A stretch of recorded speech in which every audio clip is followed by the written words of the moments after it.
अंधेरी रात है, आकाश में घिरे हुए काले बादल और जंगल की गहराइयों में एक तेज घोड़ा बेतहाशा दौड़ रहा है। घोड़े पर बैठा है एक ऐसा राजा जिसके एक संकेत पर पूरा राज्य कांप उठता था, जिसके चरणों में सेनाएं झुकती थी। वही सम्राट आज अकेला है, थका हुआ है और रास्ता भूल चुका है। कुछ ही पलों में सिंहासन की ऊंचाई मौन में बदल जाती है। सवाल उठता है, क्या यह केवल एक संयोग था या फिर किसी अदृश्य शक्ति की दृष्टि उस पर पड़ चुकी थी। कहा जाता है एक ऐसी शक्ति है जो राजा को रंक बना सकती है और रंक को राजा, जो किसी का पक्ष नहीं लेती, जो केवल कर्म देखती है। यह कथा है न्याय की, धैर्य की और समय की। यह कथा है उस देवता की जिनका न्याय टल नहीं सकता। यह कथा है भगवान शनिदेव की। आज आप देखेंगे कैसे एक निर्णय ने राजा का पूरा जीवन पलट दिया, कैसे एक अपाहिज गाड़ीवान राजकुमारी का वर बना और कैसे एक दिव्य स्वप्न ने भाग्य की दिशा बदल दी। कृपया अंत तक ध्यान से सुनिए, क्योंकि यह केवल कहानी नहीं है, यह कर्मों का वह सत्य है जो हर किसी पर लागू होता है। शनिदेव, जिन्हें कर्मों का न्यायाधीश कहा गया है, उनके दर्शन मात्र से जीवन के पाप क्षीण होने लगते हैं। शनिवार का दिन उनके पूजन, व्रत और कथा के लिए अत्यंत शुभ माना गया है। जो भक्त श्रद्धा और विश्वास के साथ शनिदेव का स्मरण करता है, उसके जीवन में ग्रह दोष शांत होने लगते हैं, शत्रु दुर्बल पड़ जाता है, दुर्भाग्य सौभाग्य में परिवर्तित होने लगता है और जीवन में स्थिरता व समृद्धि का वास होता है। पर जो लोग शनिदेव की कथा का उपहास करते हैं, उसे तुच्छ समझते हैं या अनदेखा कर देते हैं, उनके जीवन में कष्ट बार बार लौट कर आते हैं। दरिद्रता उनका पीछा नहीं छोड़ती और सफलता उनसे दूर ही रहती है, क्योंकि शनिदेव किसी के पद, धन या वाणी को नहीं देखते, वे केवल कर्म को देखते हैं और जो सत्य से मुख मोड़ता है उसे वे कभी अनदेखा नहीं करते। इसलिए आइए मन, वचन और कर्म से हम शनिदेव का स्मरण करें और उनकी कृपा से अपने जीवन के अंधकार को दूर करें। हम ध्यान करते हैं उन परम शक्तिशाली शनीश्वर भगवान का, जिनका शरीर नील वर्ण का है जैसे गहरा शांत आकाश, जिनके नेत्रों में न्याय की ज्वाला है, जिनका स्वरूप तपस्या से तेजस्वी है, जो अपनी भुजाओं में त्रिशूल, धनुष, गदा और वर मुद्रा धारण किए हुए हैं, जो रथ पर सवार होकर मंद गति से चलते हैं, पर जिनकी दृष्टि अत्यंत तीव्र और अचूक है, जो देवता, दानव, राजा और सामान्य मनुष्य सभी को उनके कर्मों के अनुसार फल देने में सक्षम है। हे शनिदेव, आपके चरणों में हमारा बार बार प्रणाम है। हमें संयम, धैर्य और विवेक का प्रकाश प्रदान कीजिए। हमारे जीवन की बाधाओं का नाश कीजिए। शनिदेव की महिमा अपरंपार है और उनकी इसी दिव्य महिमा से जुड़ी एक प्राचीन कथा है, जिसका आज हम श्रवण करने जा रहे हैं। कथा को आरंभ करते हैं। एक समय की बात है, सृष्टि के सभी नवग्रह सूर्य, चंद्र, मंगल, बुध, बृहस्पति, शुक्र, शनि, राहु और केतु अपने अपने प्रभाव और सामर्थ्य को लेकर एक स्थान पर एकत्रित हुए। हर एक के मन में यह विचार उठ रहा था कि हम सब में श्रेष्ठ और सबसे प्रभावशाली कौन है। धीरे धीरे यह जिज्ञासा विवाद में बदलने लगी और सभी ग्रह अपने अपने तेज, गुण और शक्ति का वर्णन करने लगे। विवाद यह था कि इन सभी में श्रेष्ठ और सर्वाधिक प्रभावशाली कौन है। प्रत्येक ग्रह अपने प्रभाव और अपनी शक्तियों का बखान करने लगा, परंतु कोई भी निर्णय निकलकर सामने नहीं आया। अंततः सभी ने मिलकर यह निश्चय किया कि इस विषय में न्याय केवल देवराज इंद्र ही कर सकते हैं। तब सब नवग्रह एक साथ देवताओं के राजा इंद्र के दरबार में पहुँचे और उनसे न्याय की विनती करने लगे। देवराज इंद्र ने जब सभी ग्रहों को एक साथ अपने समक्ष देखा और उनके विवाद का कारण जाना, तो वे क्षण भर के लिए चिंतित हो उठे।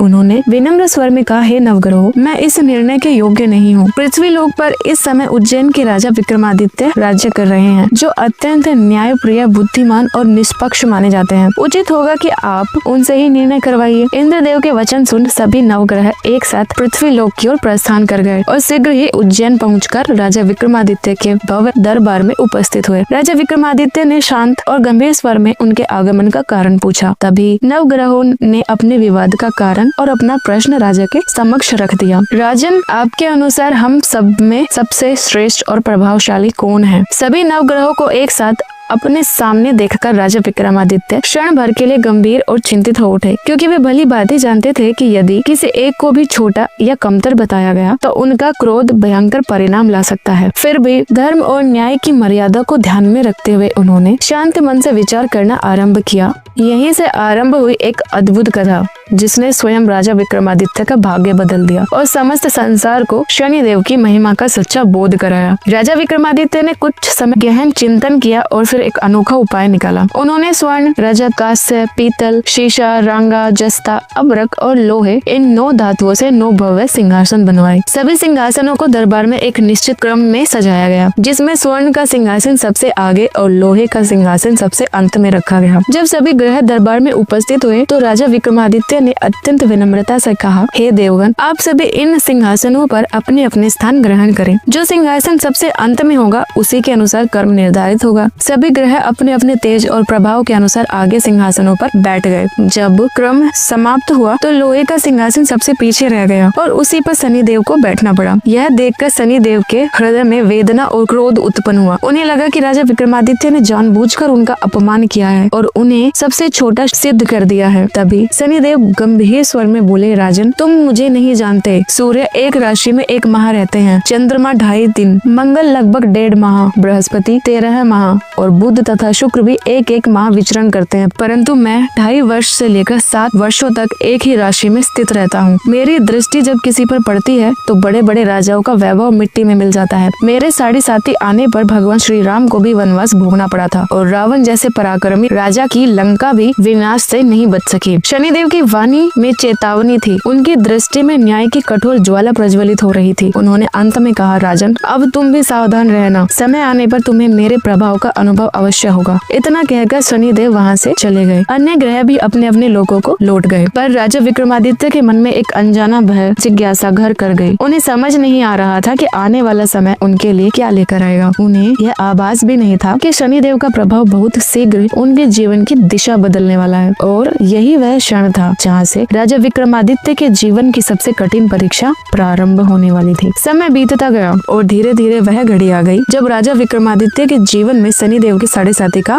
आरंभ हुआ। भाग्य का चक्र घूमने लगा और जिसे अपने वैभव पर गर्व था, उसे अब जीवन की सबसे कठिन परीक्षा से गुजरना था। एक दिन उज्जैन नगरी में एक घोड़े का व्यापारी आया। उसके पास अत्यंत सुंदर, तेजस्वी और बलशाली घोड़े थे। नगर में यह समाचार फैलते ही राजा विक्रमादित्य ने अपने अश्वपाल को आदेश दिया कि वह जाकर उन घोड़ों को देखे और राज्य के लिए श्रेष्ठ घोड़े खरीद कर लाए। अश्वपाल ने अनेक घोड़ों को देखा और उनमें से एक अत्यंत सुंदर घोड़ा चुनकर राजमहल ले आया। उस घोड़े की चाल में अपूर्व गति थी, उसकी आंखों में विचित्र चमक थी और उसका सौंदर्य देखते ही बनता था। राजा विक्रमादित्य ने उत्सुक होकर स्वयं उस घोड़े पर सवारी करने का निश्चय किया। जैसे ही वे उस घोड़े पर सवार हुए, घोड़ा अचानक वज्र की गति से दौड़ पड़ा। वह इतनी तीव्रता से भागा कि राजा उसे रोक भी न सके। कुछ ही क्षणों में वह घोड़ा राजा को लेकर घने जंगलों और अनजान रास्तों में पहुंच गया। चारों ओर सन्नाटा था, ना कोई सैनिक, ना कोई सेवक, ना ही लौटने का कोई मार्ग। तभी अचानक वह घोड़ा अदृश्य हो गया और राजा अकेले निर्जन वन में खड़े रह गए। भूख, प्यास और थकान से व्याकुल होकर राजा इधर उधर भटकने लगे। काफी समय बाद उन्हें एक ग्वाला मिला जिसने दया करके उन्हें पानी पिलाया। राजा उसके इस उपकार से अत्यंत प्रसन्न हुए और अपनी अंगूठी उसे भेंट कर दी। इसके बाद राजा आगे बढ़े और एक नगर में पहुँचे। वहाँ उन्होंने अपना नाम छिपाकर वीका बताकर एक सेठ की दुकान पर विश्राम किया। संयोगवश उस दिन सेठ की दुकान पर खूब व्यापार हुआ। सेठ ने सोचा कि यह व्यक्ति बहुत शुभ है, इसीलिए वह उसे अपने घर ले गया। रात्रि में जब राजा विश्राम कर रहे थे तभी उन्होंने देखा कि दीवार पर टंगी एक खूंटी धीरे धीरे एक बहुमूल्य हार को निगल रही है। कुछ ही क्षणों में वह हार पूरी तरह गायब हो गया। प्रातः जब सेठ ने हार को गायब पाया तो उसने तुरंत संदेह वीका पर किया। उसने बिना सत्य जाने उसे कोतवाल के पास पकड़वा दिया। कोतवाल ने भी बिना जांच किए राजा को उस नगर के राजा के सामने प्रस्तुत किया। दुर्भाग्य इतना प्रबल था कि किसी ने उसकी एक भी बात पर विश्वास नहीं किया। नगर के राजा ने उसे चोर मानकर निर्दयी आदेश दिया कि उसके हाथ पैर काटकर नगर के बाहर फेंक दिया जाए। क्षण भर में एक सम्राट असहाय और अपाहिज बना दिया गया। राजा विक्रमादित्य जो कभी न्याय के सिंहासन पर विराजमान थे, अब धूल में पड़े हुए अपने कर्मों और भाग्य पर विचार कर रहे थे।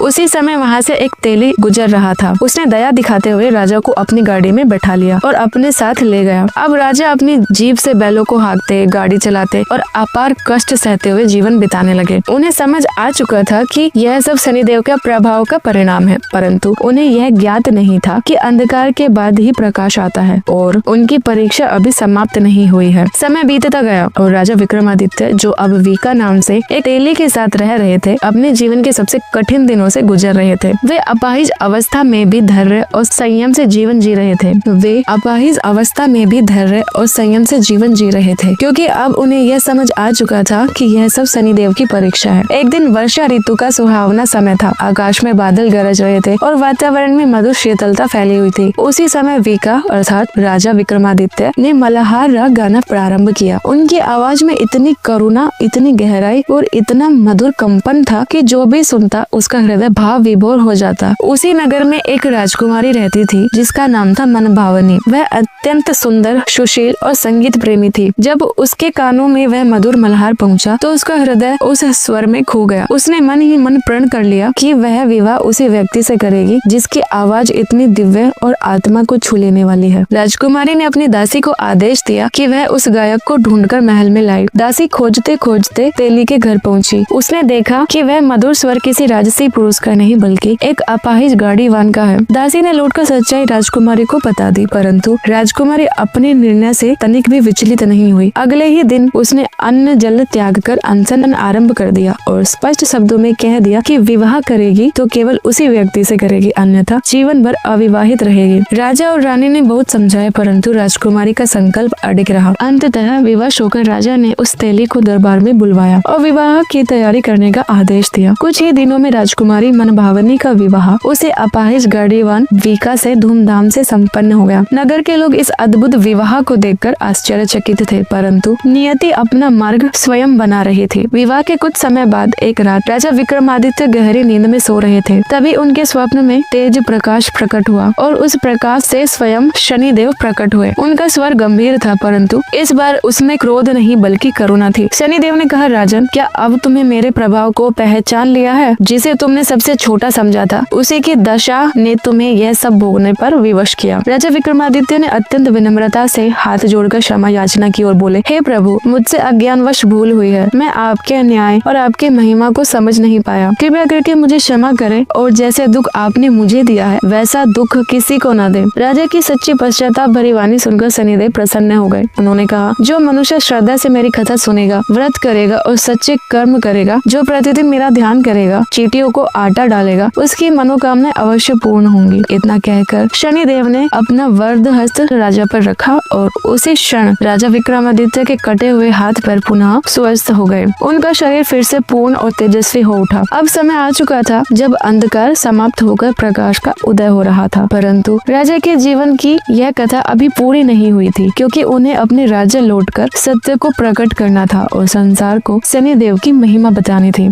प्रातः काल का समय था। राजा विक्रमादित्य अब पूर्णतः स्वस्थ, तेजस्वी और आत्मविश्वास से भरे हुए थे। राजकुमारी मनभावनी उनके साथ खड़ी थी और उनके चेहरे पर आश्चर्य तथा प्रसन्नता दोनों झलक रही थी। राजा ने उसे अपना वास्तविक स्वरूप और उज्जैन के राज सिंहासन की पूरी सच्चाई बताई। राजकुमारी ने यह सब सुनकर ईश्वर और शनिदेव को हृदय से प्रणाम किया, क्योंकि अब उसे समझ आ चुका था कि यह सब दिव्य लीला का ही भाग था। कुछ समय पश्चात राजा विक्रमादित्य अपनी पत्नी के साथ उस नगर से विदा हुए और अपने राज्य उज्जैन की ओर प्रस्थान किया। रास्ते में वे उसी सेठ के घर पहुंचे जहां कभी उन पर चोरी का आरोप लगा था। सेठ ने जैसे ही राजा को पहचाना, वह भय और लज्जा से कांप उठा और तुरंत उनके चरणों में गिर पड़ा। सेठ ने रोते हुए कहा, महाराज, मुझसे बड़ा अपराध हो गया। मैंने बिना सत्य जाने आपको चोर समझ लिया। मुझे क्षमा कर दीजिए। राजा विक्रमादित्य ने अत्यंत शांत और करुण स्वर में उत्तर दिया, इसमें तुम्हारा कोई दोष नहीं है। यह सब शनिदेव की दशा का प्रभाव था, जो मेरे कर्मों का ही फल था। सेठ ने फिर भी निवेदन किया कि जब तक राजा उसके घर भोजन नहीं करेंगे तब तक उसे शांति नहीं मिलेगी। राजा ने उसकी भावना को स्वीकार किया और उसके घर गए। जब सभी लोग भोजन के लिए बैठे तभी एक अद्भुत दृश्य घटित हुआ। वही खूंटी जिसने पहले हार को निगल लिया था, वह धीरे धीरे उस हार को बाहर निकालने लगी। कुछ ही क्षणों में पूरा हार सबके सामने प्रकट हो गया। यह दृश्य देखकर सेठ की आंखों में आंसू बहने लगे और उसे यह अनुभूति हुई कि यह सब शनिदेव की लीला थी। सेठ ने राजा को अनेक मुद्राएं भेंट की और पुनः क्षमा याचना की। राजा ने उसे आशीर्वाद दिया और अपनी पत्नी के साथ उज्जैन लौट आए। उज्जैन नगरी में जब यह समाचार फैला कि राजा विक्रमादित्य वापस लौट आए हैं, तो पूरे राज्य में हर्ष और उल्लास की लहर दौड़ गई। भव्य स्वागत किया, पुष्प वर्षा और जयकारों से आकाश गूंज उठा। राजा विक्रमादित्य ने सबको अपनी पूरी कथा सुनाई और विनम्रता से कहा, मैंने शनि देव को सबसे छोटा समझने की भूल की थी, परंतु वास्तव में वे सर्वश्रेष्ठ और न्यायप्रिय देव हैं। उनकी दृष्टि कठोर अवश्य है, परंतु वह मनुष्य को सच्चे मार्ग पर चलने की प्रेरणा देती है। उस दिन से उज्जैन राज्य में प्रत्येक शनिवार को शनिदेव की पूजा, व्रत और कथा का आयोजन होने लगा। लोग श्रद्धा और भक्ति से शनिदेव को स्मरण करने लगे और राज्य में शांति, समृद्धि और न्याय की स्थापना होने लगी। राजा विक्रमादित्य के जीवन की यह परीक्षा, इस परीक्षा ने पूरे संसार को यह संदेश दिया कि कर्मों का फल अवश्य मिलता है, परंतु सच्ची भक्ति और पश्चाताप से ईश्वर की कृपा भी अवश्य ही प्राप्त होती है। परंतु यह कथा यहाँ समाप्त नहीं होती, क्योंकि आगे एक और पौराणिक प्रसंग है जो दान, व्रत और कथा श्रवण के महत्व को और भी गहराई से समझाता है। प्राचीन काल की बात है। एक छोटे से गांव में एक वृद्ध स्त्री रहती थी। वह अत्यंत सरल, दयालु और धार्मिक प्रवृत्ति की थी। अपने जीवन भर वह व्रत, पूजन, दान और सेवा करती रही। समय बीतता गया। एक दिन उसकी आयु पूर्ण हो गई। जब उसके प्राण निकलने का समय आया, तब यमदूत उसे लेने के लिए पृथ्वी पर आए और उसे अपने साथ ले चले। रास्ते में चलते चलते वे एक गहरी और चौड़ी नदी के तट पर पहुँचे। नदी का प्रवाह अत्यंत प्रबल था और उसे पार करना असंभव प्रतीत हो रहा था। तभी यमदूतों ने वृद्धा से पूछा, माई, क्या तुमने अपने जीवन में कभी गोदान किया है? वृद्धा ने तुरंत श्रद्धा से गोमाता का स्मरण किया। उसकी सच्ची भावना के कारण उसी क्षण एक दिव्य गाय वहाँ प्रकट हुई। वृद्धा ने उस गाय की पूंछ पकड़ी और वह सहज ही नदी पार कर गई। कुछ दूर आगे बढ़ने पर उनके मार्ग में भयंकर काले कुत्ते आकर खड़े हुए। वे जोर जोर से भौंक रहे थे और आगे बढ़ने का मार्ग रोक रहे थे। तब यमदूतों ने फिर पूछा, माई, क्या तुमने कभी कुत्तों को भोजन कराया था? वृद्धा ने प्रेम पूर्वक कुत्तों का स्मरण किया। तुरंत वे कुत्ते शांत होकर रास्ते से हट गए और मार्ग खुल गया। अब वे आगे बढ़े तो आकाश से कौओं का झुंड उतर आया और वृद्धा के सिर पर चोंच मारने लगा। यमदूतों ने फिर प्रश्न किया, क्या तुमने कभी किसी ब्राह्मण कन्या के सिर में तेल लगाया था? वृद्धा ने श्रद्धा से उस पुण्य कार्य को याद किया और उसी क्षण कौए वहाँ से उड़ गए। कुछ दूर चलने पर वृद्धा के पैरों में कांटे चुभने लगे। वह पीड़ा से व्याकुल हो उठी। तब यमदूतों ने कहा, क्या तुमने जीवन में कभी खड़ाऊ दान किया था? वृद्धा ने तुरंत उस दान का स्मरण किया और उसी क्षण उसके पैरों में दिव्य खड़ाऊ प्रकट हो गई, जिससे उसके कदम सहज हो गए। अंततः वह यमदूतों के साथ धर्मराज के द्वार पर पहुंची। वहां चित्रगुप्त ने उसके जीवन के सभी कर्मों का लेखा देखा और कहा, इसने अनेक पुण्य किए हैं, परंतु धर्मराज के लिए विशेष व्रत नहीं किया, इसलिए इसके लिए आगे का द्वार बंद है। यह सुनकर वृद्धा ने विनम्र स्वर में प्रार्थना की, है धर्मराज, मुझे केवल 7 दिनों के लिए पृथ्वी पर वापस भेज दीजिए। मैं पूरी श्रद्धा से आपका व्रत और उद्यापन करूंगी और फिर स्वयं लौट आऊंगी। उसके सच्चे भाव और पूर्व पुण्यों को देखकर धर्मराज ने उसे 7 दिनों के लिए पृथ्वी पर वापस भेज दिया। जब वह अपने गांव लौटी तो लोगों ने उसे भूत समझकर दरवाजे बंद कर लिए। यहाँ तक कि उसके अपने बेटे बहू भी भयभीत हो गए। तब वृद्धा ने बाहर से ही कहा, मैं भूत नहीं हूँ, धर्मराज जी की आज्ञा से 7 दिनों के लिए लौटी हूँ ताकि उनका व्रत और कथा पूर्ण कर सकूं। बेटे और बहू ने अंततः उनके लिए पूजा की सामग्री जुटा दी। जब वृद्धा कथा सुनाने लगी तो किसी ने हुंकारा नहीं भरा। तब उसने अपनी पड़ोसन को कथा सुनाई और पड़ोसन ने श्रद्धा से हुंकारा भरा। 7 दिन तक विधि विधान से व्रत, कथा और उद्यापन करने के पश्चात स्वर्ग से एक दिव्य विमान आया। वृद्धा उसमें बैठने लगी तो गांव के लोग भी साथ चलने को तैयार हो गए। वृद्धा ने शांत स्वर में कहा, मेरी कथा तो केवल मेरी पड़ोसन ने श्रद्धा से सुनी है, इसलिए वही मेरे साथ जाएगी। यह सुनकर पूरे गांव ने विनती की उन्हें भी कथा सुनाई जाए। वृद्धा ने सबको कथा सुनाई। सभी ने श्रद्धा से हुंकारा भरा। तब वे सभी भी विमान में बैठकर स्वर्ग की ओर चल पड़े। स्वर्ग को पहुंचकर धर्मराज ने कहा, मैंने तो विमान केवल तुम्हारे लिए भेजा था। वृद्धा ने विनम्रता से उत्तर दिया, कि धर्मराज, मेरे जीवन के पुण्यों का आधा भाग मैं इन ग्राम वासियों को देना चाहती हूँ। उसकी करुणा और उदारता देखकर धर्मराज प्रसन्न हुए और सभी ग्राम वासियों को स्वर्ग में स्थान दिया। इस कथा का संदेश स्पष्ट है, दान, व्रत, सेवा और कथा श्रवण कभी व्यर्थ नहीं जाते। सच्ची श्रद्धा और सद्कर्म मनुष्य के मार्ग को सरल बनाते हैं और अंततः उसे मोक्ष के द्वार तक पहुँचाते हैं। इस प्रकार शनिदेव की यह दिव्य और प्रेरणादायक कथा अपनी पूर्णता की ओर पहुँचती है। जिन्होंने श्रद्धा और विश्वास से इस कथा को सुना, उन्होंने केवल एक कहानी नहीं सुनी, बल्कि कर्म, न्याय और भक्ति का गूढ़ रहस्य समझा। शनिदेव हमें यह सिखाते हैं कि जीवन में किया गया प्रत्येक कर्म एक दिन हमारे सामने अवश्य आता है। मनुष्य चाहे कितना भी शक्तिशाली क्यों न हो, यदि उसके कर्म अशुद्ध हैं, तो उसे परिणाम अवश्य भोगना पड़ता है। परंतु यदि मन में सच्चा पश्चाताप, भक्ति और सदाचार हो, तो शनिदेव स्वयं कृपा कर दुखों को दूर कर देते हैं। ऐसा कहा जाता है कि जो भक्त प्रत्येक शनिवार को श्रद्धा से शनिदेव का स्मरण करता है, उनकी कथा सुनता है, सच्चे मन से व्रत करता है, उसके जीवन में ग्रह दोष शांत होते हैं, शत्रु शांत हो जाते हैं। अब आइए हम सब मिलकर विनम्र भाव से प्रार्थना करें। हे कर्मों के न्यायाधीश प्रभु शनिदेव, हमारे ज्ञात और अज्ञात सभी अपराधों को क्षमा कीजिए। हमें सत्य के मार्ग पर चलने की शक्ति दीजिए। हमारे जीवन से दरिद्रता, रोग, भय और शत्रुता को दूर कीजिए। हमें धैर्य, संयम, विवेक और सफलता का आशीर्वाद प्रदान कीजिए। जो व्यक्ति प्रतिदिन ओम शनिश्चराय नमः का जाप करता है, जो चींटियों को आटा डालता है, जो पीपल के वृक्ष के नीचे दीपक जलाता है, उसके जीवन जीवन में शनिदेव की विशेष कृपा बनी रहती है। जब मनुष्य सच्चे हृदय से शनिदेव का नाम लेता है तो उसके भीतर का भय समाप्त होने लगता है और आत्मा में एक अद्भुत शांति का अनुभव होता है। इस कथा का अंतिम संदेश यही है, जैसा कर्म होगा वैसा ही फल मिलेगा, पर यदि शनिदेव की कृपा हो जाए तो दुर्भाग्य भी सौभाग्य में बदल सकता है। ओम शनिश्चराय नमः। राधे राधे।